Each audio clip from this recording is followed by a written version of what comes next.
You won't believe what WWE just did. They brought back Dean Ambrose after years away, had him cut the most brutal promo on John Cena we've seen in decades, and then, get this, they are planning to have Cena go over him clean. Are you kidding me right now? This company never learns. Drop a comment right now if you're as furious about this as I am. Let me break down everything that went down on the 30th of September episode of WWE, and trust me, you're going to want to stick around because this gets wild. The show opened with John Cena doing his usual never give up speech, talking about his legacy and how he's got maybe 1 or 2 years left in the tank. The crowd was eating it up, some cheering, some booing, the usual Cena split reaction we've seen for 20 years. But then, the lights went out, and when they came back on, Dean Ambrose was standing in the ring. The place erupted. I'm talking roof blown off, goosebumps on your arms, nuclear heat. Ambrose looked different, leaner, meaner, with this intensity in his eyes that we haven't seen since his 2016 WWE Championship run.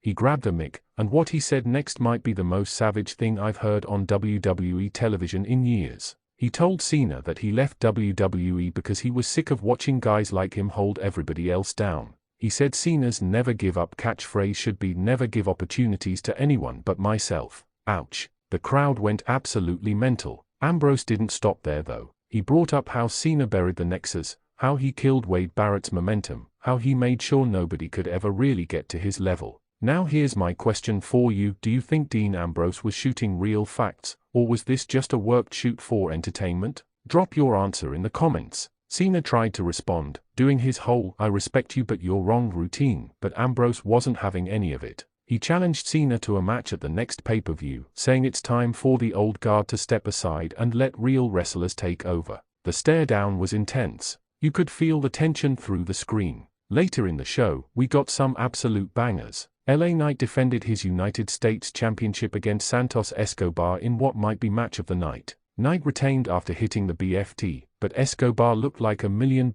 in defeat. This is how you do competitive booking, people. The women's division continued to deliver with Rhea Ripley and Bianca Belair teaming up against Damage CTRL. These 4 women tore the house down for 15 minutes straight. Rhea hit a Riptide on Bayley for the pin, but after the match, Bianca and Rhea got into a confrontation that's clearly building to something big. Quick trivia for the hardcore fans: what year did Dean Ambrose win his first WWE Championship? Comment below. Gunther appeared in a backstage segment absolutely destroying someone who asked him about his recent loss. The ring general is not happy, and he's making it everyone's problem. They are clearly building him back up, and honestly, I'm here for it. Unhinged Gunther might be the best Gunther. But let's get back to the elephant in the room, this Ambrose vs Cena situation. According to backstage reports that are circulating online, WWE is planning to have Cena win this match. Let me repeat that: Dean Ambrose returns after years away, cuts the promo of the decade, challenges WWE's Golden Boy, and they want Cena to go over? This is exactly the problem Ambrose was talking about in his promo.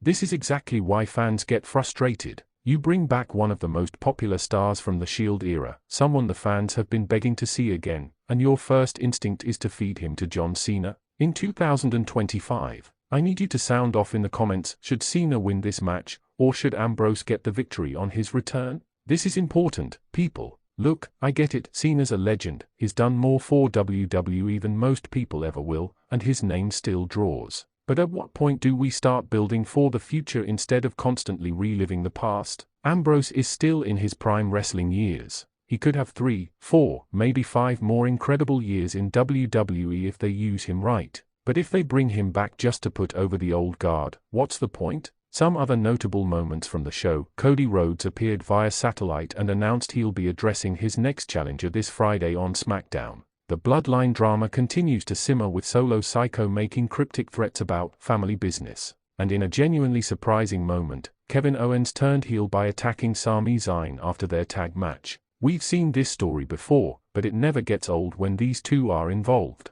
The tag team division got some love, with the New Day picking up a win against A-Town Down Under in a solid match that went about 12 minutes. It's good to see the tag division getting actual TV time instead of just being relegated to main event. Final question for engagement: who had the best match of the night? Was it LA Knight vs Santos Escobar, or the women's tag match? Let me know. Listen, this the 30th of September episode had some genuinely great moments. The wrestling was solid, the storylines are progressing, and Dean Ambrose's return was booked perfectly, up until the point where we found out they might feed him to Cena. That decision could ruin what should be one of the most exciting returns in recent memory. WWE has a chance here to make a statement. They can show that they've learned from past mistakes, that they understand what fans want, and that they are willing to take risks on their stars. Or they can do what they've always done and protect the established names at the expense of long-term booking. The ball is in their court. And honestly, I'm not optimistic, but I want to be proven wrong. I want Dean Ambrose's return to mean something.